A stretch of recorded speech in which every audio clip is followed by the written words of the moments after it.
just booked a 3-day cruise to Bahamas for my birthday. And oh my God, if y'all could have saw the photo shoots, we was and as soon as I put the camera down, I was like, please don't touch me. It was the worst probably trip anybody ever took to the Bahamas. We were on the cruise as individuals, basically. Yeah. We were sharing a cabin. If we didn't take a picture, we weren't touching. And that just, I was just like, we on a whole cruise and we're not being intimate, like at all. Hello and welcome to another amazing episode of TMC, where we are here to help you take your relationship from surviving to thriving. If this is your first time joining us, go ahead and subscribe. Click the like button and turn on your notifications so you will be notified each time we upload a video. Today on TMC, we have Shane and Tracy Dixon taking your marriage from hell to heal.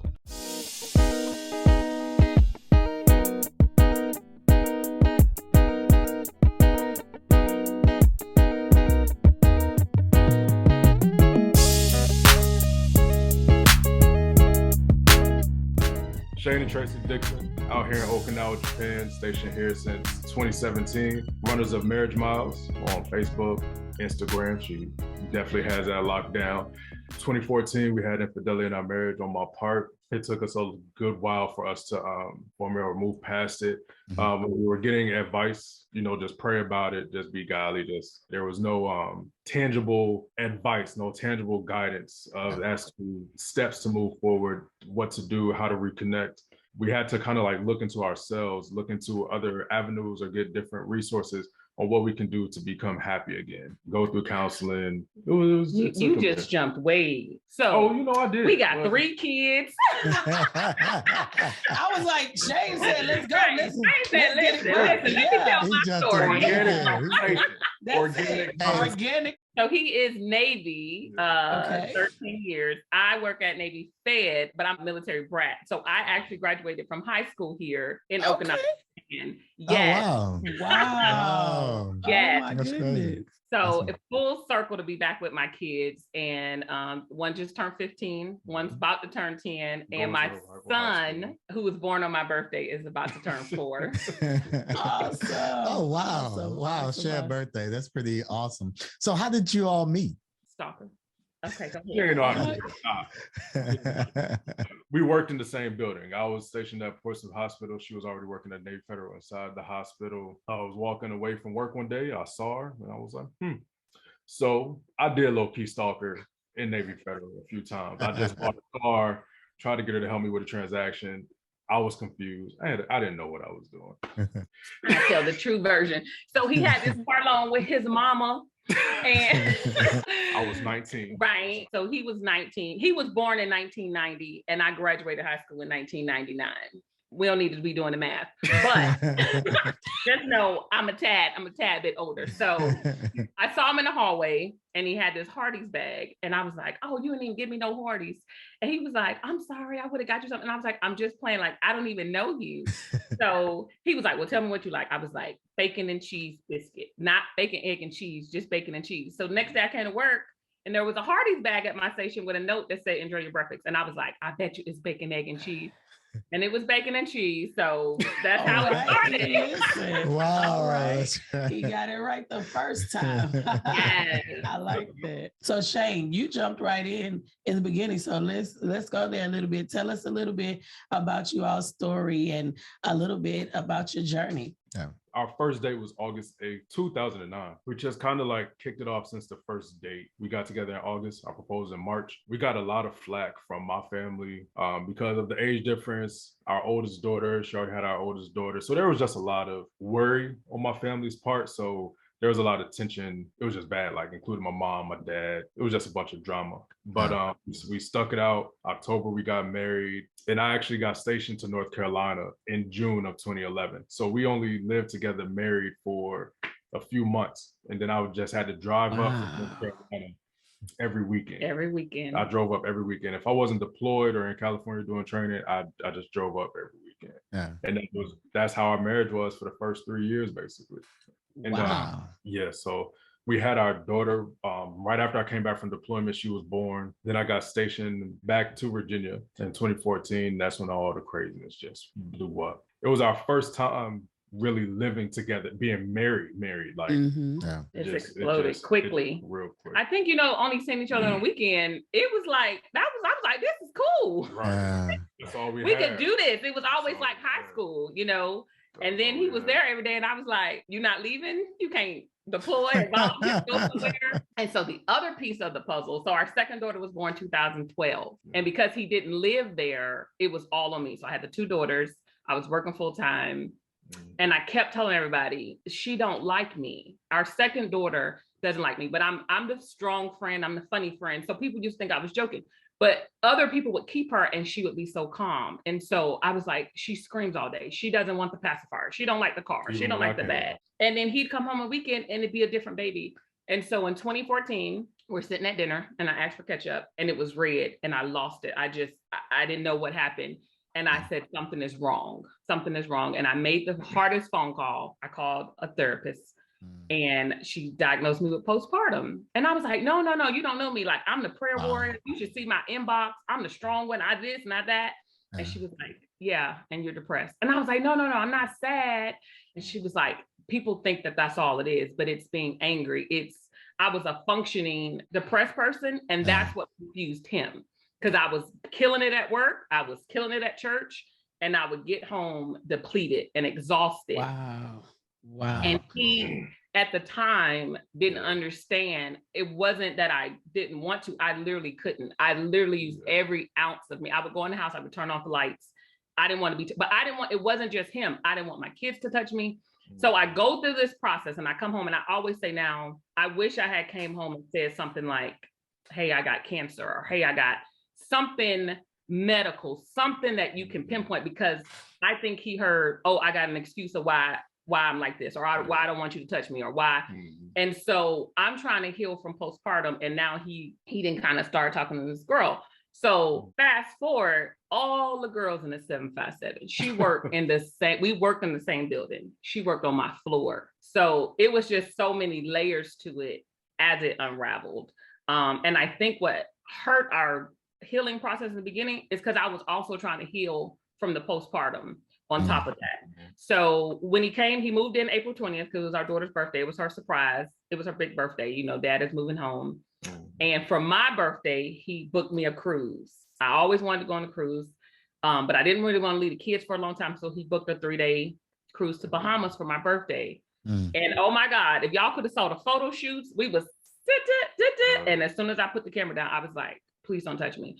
It was the worst probably trip anybody ever took to the Bahamas. We were on the cruise as individuals, basically. Yeah. We were sharing a cabin. If we didn't take a picture, we weren't touching. And that just, I was just like, we on a whole cruise and we're not being intimate, like at all. It just sent me to a different place. Then because, like she said, being in the medical field, if she would have said, I got something like just terminal, or whatever the case would be, I could have understood that. And before then, mental health, I never really knew much about it. I didn't think nothing of it. And so literally, unfortunately, after the fact of when everything happened, when I really looked into it, when I really had to research and understand what it really was. And because my medical stuff was just, if you got blown up, shot, or on fire, I got you. But if it was mental health, there was nothing there. So I couldn't be there for her because I didn't know. And I went my own route. I felt like she was getting her own help and I chose the wrong way to make me happy, in a sense.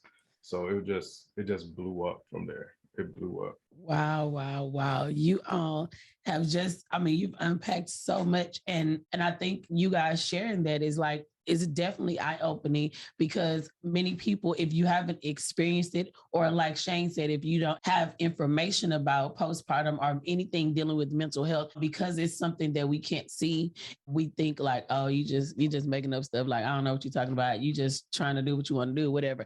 But it is real. So I think that's amazing that you all are sharing that with the TMC listeners. And I think that someone definitely is going to hear that and find a freedom to get the help that they need. And then for the spouse, whoever the spouse is, if their significant other is suffering from some type of mental health issue or, circumstance, they are able to be a little bit more patient with them and get more information about it. So Shane, you're not an expert in this, but I just want you to speak it from your personal view. So you did your research or whatever. So what type of things did you discover along the way that helped you understand? So I basically had a model for it. Like everything that I was reading, she was going through. Like literally would go to work and her customer service is top notch. Like we worked in the same building. So I would hear people or my customers come to me talking about her all the time. Then I would see her and she's just like in her office alone, just like with a dry face, or she'll be at home and not be so happy-go-lucky.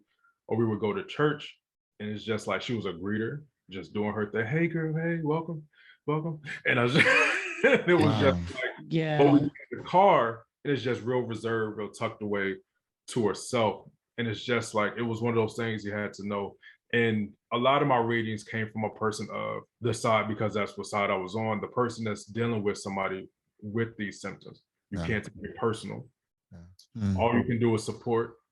You have to understand the triggers, what may trigger these episodes to happen. Just sometimes you have to just be there and accept it, or have an understanding and really just open it up, or help the person realize that they might be going through something. If they're not coming to you, go to a good source or somebody that was seeking it, that can be a good help, or a professional, because we can talk to friends all day, but person, they could either be a yes man or just telling you something just off the whim, or how they feel instead of the actual facts behind it. So going to an actual good source, just realize they can heal from it. It's not going to be like that always. It really is, can just be a temporary thing. You just got to help them live through it. That's your stuff. And that's where I messed up personally. I was already so gone. I was just like, I was just like, okay, sure. But I feel like if I would have actually supported her in that, it would have helped her a lot faster and move along a lot further than where she was at. Tracy, I want to kind of shift to you. What was you looking for at that time, or what could have been helpful during this process? So this is what's crazy. I didn't know. And he'd ask, what do you need from me? What can I do? And I'm like, I don't know. You almost couldn't put it into words. And even recently, I've just really learned how to articulate certain things just between, and we on year 12, headed to year 12. And I think that's part of the shame of it, because you're like, I know I sound crazy. I know I'm acting crazy and I can't even pinpoint it. And so ironically, when we coach couples and people say, how did you get through it? How did you forgive him? How did you guys move forward? And I said, what changed between us is I healed. I did mirror work. I got in my closet. I got into therapy. And that is what really shifted our marriage. I think people are waiting on me to say something like, I beat him up, or, God broke his arm. No, I was the key. Even though he cheated, it was me getting healed. And that's one of our, our mottos is keep healing. It's a consistent healing. And some stuff we had to go all the way back, both of us. Like we had to look at stuff from our childhood, look at some of the examples we had saw. And everyone is not so go to therapy. And so it's almost like a secret that you're trying to seek help. You feel like something's wrong with you. I was big in my church. I was spirit led. And then I'm like, how do I love Jesus like this? And I can feel his presence, but then I'm depressed, as soon as we get out of his presence, so to say. So you go through a lot of mental shame and mental guilt as well, especially with the church, and not in a bad way, just in your mind. And I think that's part of the disease too. It tells you, no one's gonna believe you, or maybe you're not really saved, or maybe, and so you're battling all these kind of things. And then on top of it, now we trying to fight through infidelity. And so it was about 2 years. And I was just like, I'm tired of being married and miserable. Because all we was getting, like he said, oh, y'all just keep praying. Y'all just pray. I'm like, we didn't pray, we didn't fasted. And it was almost like we was waiting on Jesus to walk through the door and be like, okay, today is the day that I fix it. But no, he was like, y'all got to get up and y'all got to work on it. Y'all got to change some things. Y'all got to be intentional. And that's kind of what Marriage Miles is. It's a real, raw, relevant walk, how we actually got through it. Like triggers, like flashbacks. Like if we watching a movie and somebody cheat, I need you to be like, you good? You want to finish the movie? Do we need to turn it off? But I can sing some of my favorite songs. Listen, I ain't gonna even tell y'all his favorite song right now. I ain't gonna even tell y'all his favorite song. I was like, what we not gonna do is be playing that song. But then I had songs that he knew. Like if he came in the house and I had it blasting, he would just walk out because I was like, I'm in my zone. But I had to take responsibility for me too. At some point, I was like, it was my black card. His affair became my black card. I was like, oh, I ain't gonna tonight. Oh, wait. But I didn't cheat. Yeah, I know we ain't really been intimate in a couple months, but I didn't, you know, I know I got an attitude and I'm just cutting, but I didn't cheat. Like I did everything. It was almost like he had cheat and then I had like all these things over here, but it was my black card because you can talk to anybody and be like, girl, and be like, but he cheated. And it instantly puts you in that, I understand. He deserved that girl, you know, let him. And it wasn't helpful. So just like I'm like, you need to recognize my triggers. I had to learn what my triggers were. I had to learn how to turn off. I ain't sorry. Put it in the head. You know, I had to. I was so petty. I would start singing along. Listen, and he would.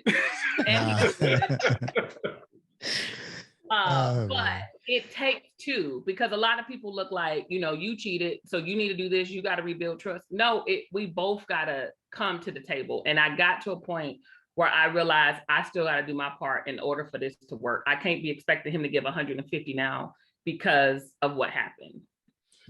Wow. And another crazy part about it, if you even look back at our old Facebook pictures, and during that whole time, our life still looked. Come on, tell the truth. Fantastic. It still looked, we were able to smile. We got the best Colgate smiles and pictures. But as soon as the phone got put down or the camera was off, it was just like, okay, post it anyway. And I even remember us having a conversation because I was getting to the point, I was looking at it and I was just like, I said to myself, I want our Facebook life to be our real life. Yes. How could you post that? And we literally, like, you're about to press post and we arguing right now. Like, post it. And I gotta inspire the people. So, but yep. So we had to, and it took a lot to get to that part to where we could take a picture and then still smile after once the flash was off. I mean, you guys have, I want to go 99 different directions because you guys have shared so much. And this is a pet peeve for us. Exactly. I mean, we really, but everything all the way back to Tracy, when you were talking about how you like, I'm top notch here, top notch there at church. Hey, girl, how you doing? Welcome to the house of the Lord. You know, all of that. And I think that it definitely, what it says to me is that there are people that we're doing life with every day that is suffering from something that they may not be aware of, we're not aware of, and we just keep moving, and they're not receiving the support or whatever they need. So, you know, that they're living with this by themselves. And then you guys all went all the way forward to, you know, we just like posting on Facebook and the Colgate smiles. And I mean, I'm all over the place because y'all just gave so much. Yeah, it is. And it's it's so much, so many facets to touch. And I know that what you just said covered, I don't know how many relationships, that there are people, other people in the world that they just posted something and they got 3,000 likes. I thought it was so profound because Shane said he looked at this picture and is like, wait a minute, I want my life to look like my social media. And it's like, when you come to that realization, that's when the shift happens. But you guys have shared so many great nuggets. And Tracy, when you were talking about taking responsibility for you and how you show up, because a lot of times I think that, you know, if the one person commits infidelity, we can start, you said black card, I like that. We can start using it. It's like, wait a minute, but you did this, but you did this. And then everybody else kind of co-signs and like, yeah, you got the right to do that. But showing up differently, and you talked about working on the woman in the mirror. I think that is so profound for all of us in the relationship, in marriage. We both have to be intentional about working on the person that we are and taking responsibility for our parts in everything so that we can show up better. I want you to speak to the TMC community. and, just kind of give them some encouragement and advice on what they can do from this interview here. So I'm going to say, take baby steps. Sometimes we're so focused on having that big moment. And so, for instance, find your love language. That is so key. His love language is physical touch. Like this is everything to him. And it's so free. But I used to buy him like thousands of dollars of stuff. And he'd be like, oh, thanks. And I'm like, you know how much effort I put in? And he'd be like, yeah, but when we was walking last night, I just wanted to hold your hand. And I'm like, yeah. But my physical level is a 2 out of 33. Mine is a 2. Like, we ain't ever got to touch. Because, like, if we watching a movie, I'm like, do the movie look different if you touching me? It's the same movie. But I've heard, like, if we're in the car, I'll touch his lap. Or if I'm cooking, he'll come in and he'll chop. He'll chop while I cook. So we got to make dinner. So we learned to, like, start maximizing our time together and just doing little shifts. Going back to what you enjoy doing, because I definitely stopped that. Even stuff like going bowling or playing cards. We started dancing. It's one song. It's 3 minutes because everybody is so busy. We are busy, especially with COVID. He's a corpsman, so that means he's in the medical field with the military. So our life, you have to keep adjusting. Our life now does not look like 2009. Tracy and Shane. We got 3 kids now. Full time, I'm a branch manager of 2 branches. He's like high up, you know what I mean, at his clinic. And so we stopped letting our lives dictate each other. We became first priority. Even our kids, they know, like, we're like, we got a date night. This is mommy and daddy time. And when we prioritized each other, everything else lined up. As scary as it felt, like, oh, you want me to leave work early? I don't know about that. Oh, we need to consistently have a date night. Oh, that's a lot, but it's crazy. It's almost like we feel like we have more time now because we intentionally made us a priority. And I think that was the key, because you are so busy doing life, but you're not living life. We're not doing life together. And people work so hard, because you want to give your kids the best, but the best thing, even our kids, like their attitudes, their grades, it got better when we got better. It literally was a domino effect. And I think we try so hard to do all these things to get this fixed instead of fixing it from the inside. I wish I would have known how to communicate better of my needs, my wants, my problems, what I'm thinking, my ideas. I wish I would have communicated that better. I wish I would have known that it's not all about me, because I was just selfish with a lot of things, especially driving every weekend. I was just on the road, 4 hours there, 4 hours back. And so I didn't really want to help out a lot. So if I would do things with the family, I would have a little attitude. I'm just like, I'm here to spend time with my family, so be happy. And I had to be grateful. She was cooking me meals for the whole week. On Sunday, make 5 meals, send me off with it. So I had a home cooked meal every day. Wow. And so my other Marines and sailors is just like, man, you have a great wife. And I'm like, yeah, she's pretty dope. So because it was just those little things, just really learn. I wish I would have known to really learn my wife, because I could, like she said, with that love language thing, I thought I was just top-notch husband, just the greatest, the world's greatest husband. And to my wife, she likes different things. She's just a different breed. But so a thing that we do, as she was saying, we run ourselves ragged trying to make somebody happy with what we think they want, instead of just getting exactly what they want. Yes. So for me, I would say it's 2 things. I wish that I knew that being vulnerable wasn't a weakness, because it took me a long time to be okay with him, because I can talk, but I couldn't communicate. And that was so weird for him, because I blah, la, la, la, la, la, la.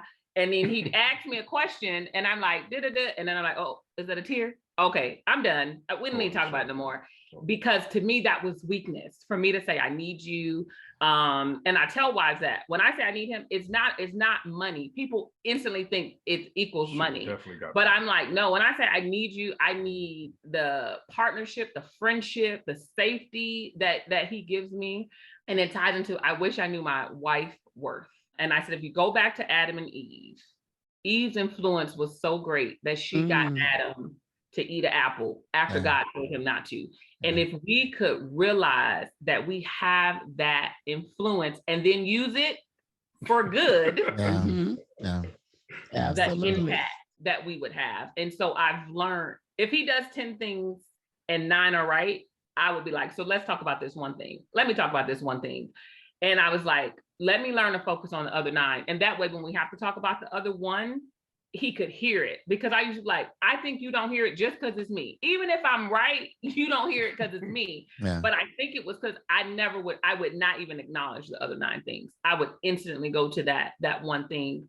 And so just shifting that and realizing life and death is in the power of our tongue, that influence that I have over him, and using it. Like he just made a post and he was like, I do plan better, but I incorporate him. We do it as a partnership. We use our strengths to each other, and we don't use our weaknesses against each other anymore. Amazing. That was dope. You go, girl. It was. One more thing, fellas, and I really say this to the fellas because I think we have this problem more. I wish I would have known who to actually talk to. As far as I had so many friends, being in the Navy, being in the military, we make so many friends at work. Yeah. And at the time, I was working in Command Fitness. We were known as the jocks of the hospital. So that's all it was, just a boys club. And so when the situation was going on, it was like, all I heard was don't get caught, have your fun, do whatever. It's all right, whatever. So I wasn't hearing sound advice. I just had a bunch of yes men in my corner. And it wasn't doing me any good. I didn't have anybody to check me and be like, bro, you just need to chill with your wife, or you need to just let it go, whatever the case may be. I didn't have sound guidance. And on top of that, even some of the men in my church that would step to me, I knew I was doing wrong. So I didn't even go to them because I was being cowardly about it. Yeah. So literally, instead of one bottling up problems and just going to the wrong people, actually going to some other great like-minded men and accountability partners, having an accountability partner makes such a difference. Thank you, Shane, Tracy, for that. I want to shift here. I want to talk about Marriage Miles. What inspired you all to begin this journey and why? Her trying to be snatched. Listen, I was trying to be kidnapped. I wanted to be kidnapped. Snatched wasn't enough.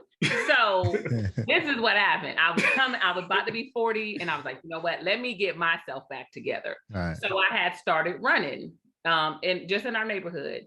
And Holy Spirit would just be speaking to me. Like it'd be something about running up a hill. And I'd be like, oh my God, I thought I was gonna die. But I didn't, and I kept going. And so I just started posting, and I was like, hey, this morning I was going up this hill. And sometime in your marriage, you feel like you're going up a hill and you're not gonna make it. But if you just take it one step at a time, like don't look at the top of the hill, just look where you're at. And before you know it, it'll be more behind you than what's left. And so people started saying, girl, you need to start blogging these. And I was like, no, it's just my time with God. And as soon as I would hit the pavement, I'd be like, oh my God, Shane. And so I came to him and I was like, I really believe this should be a marriage ministry. Marriage Miles, I love it. You know, I've been getting all these downloads. And he was like, yeah. And I was like, but I don't want to do it if you're not going to do it with me. And he was like, no, I really think God is telling you to do it. And that's really how it started. But because we're military, people was like, oh, is it because you guys are miles apart or miles away? And I was like, I mean, it could be. Yeah. Now we travel. Like, it's so much, but that's literally how it started, with just me hitting the pavement. It was quiet time. And I think God was like, I finally got you where you can't hear nothing else. You ain't got the kids, you ain't got Shane. This is just me and you. And it didn't matter what I did. If it was a day where I was running and I was like, oh, I ain't gonna be able to run, and I would just slow down and walk. It was like, but you know what? But I kept going. I didn't just stop. And sometimes you got to change your pace. One day I got injured and I was like, sometimes we keep going and we injured instead of addressing the injury. Like it literally was just me walking. That's amazing. And I would be like, dang, Holy Spirit, like that's deep. Yeah. So that's how it started. And we used that platform in exposing how we went, we always say from hell to healed. And it's a little bit harder being the, what's the word? You're the victim, I'm the villain. There we go. You go, boy. That's a good one. So because when she first bought it, I was just like, is my business gonna be like, do I really want my business just out there in the streets like that? Like it took some, and you got to be obedient to God no matter what. So it was gonna happen. it was going to happen. And it really just took me a matter of accepting what it was, realizing it wasn't just our story. It's been stories from everywhere. And we've got almost since the beginning of our marriage, our old spiritual leaders, our old spiritual mamas that have told us, like, we'll be doing marriage ministry. Like, we have heard that so many times. And I think, I'll be honest, my wife is definitely the holier one out of us two. So she gets those downloads more than I do. So a lot of that, I'm like, she definitely takes the lead on that, and I have to support it. Sometimes I get my nuggets. Like the other day I did, and I was like, let me go ahead and post. Let me just go ahead. We are on what, 92? Yeah, 92 posts, and I think he's done 3. But let me tell you, posts, everybody be like, ooh, that was so good. I'm like, so y'all didn't see them other 90? I'm giving y'all everything I got. But I love that. And that's what I told him. I said, because if I do Marriage Miles by myself, everything is going to be from my virgin. And we need the other side, because I can't speak on how you felt. And so sometimes we'll do a tag team. Like, I'll do part 1, like we did triggers, and he did part 2 on what it looked like from his angle. Like, I would see when my wife would shut down, and this is what I had to do. Like, I had to man up, because I realized I'm the reason that she's having these thoughts. Because he couldn't even tell me I was pretty or beautiful. And I used to be like, but this is my 2014 face. Like, my face didn't change. And it took me a long time to let him give me a compliment. And so we had to. And I'm very complimented. Yes. So I was just like, okay. Yeah. But I think that's what makes us effective, because people see him being so open from that angle. And it was like getting into the mind of how it happened. Because everybody knows what the one or the person that got scorned, because sometimes it's the wife that steps out.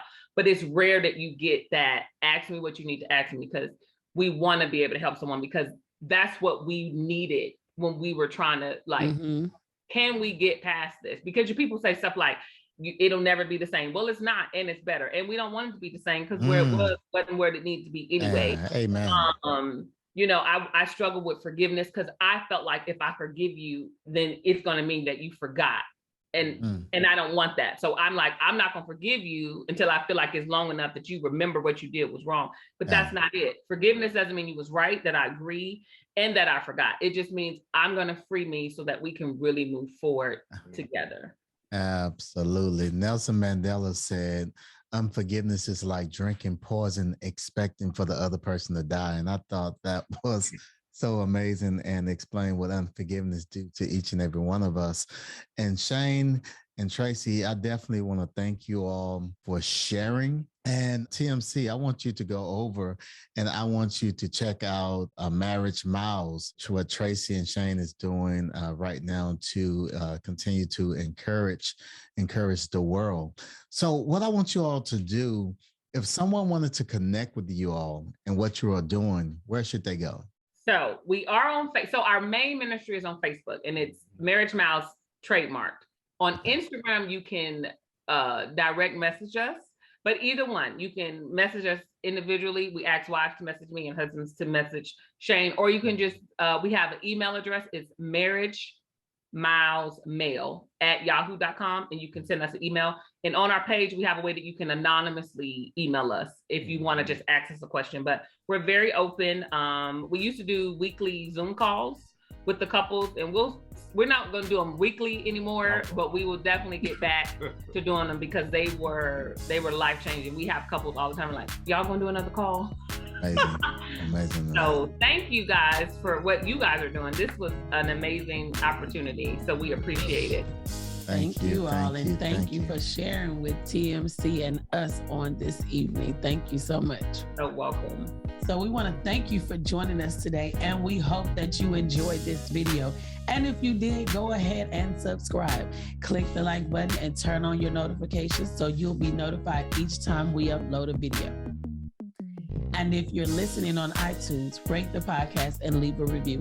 That helps us get the word out. And we would like to invite you to head on over to our leadership podcast, Lead's Greatness, where my husband is interviewing entrepreneurs and great leaders from all around the world every week. So we want to thank you for joining us today on TMC. Looking forward to hanging out with you again on next week as we continue to help you take your relationship from surviving to thriving. Bye. See you next week.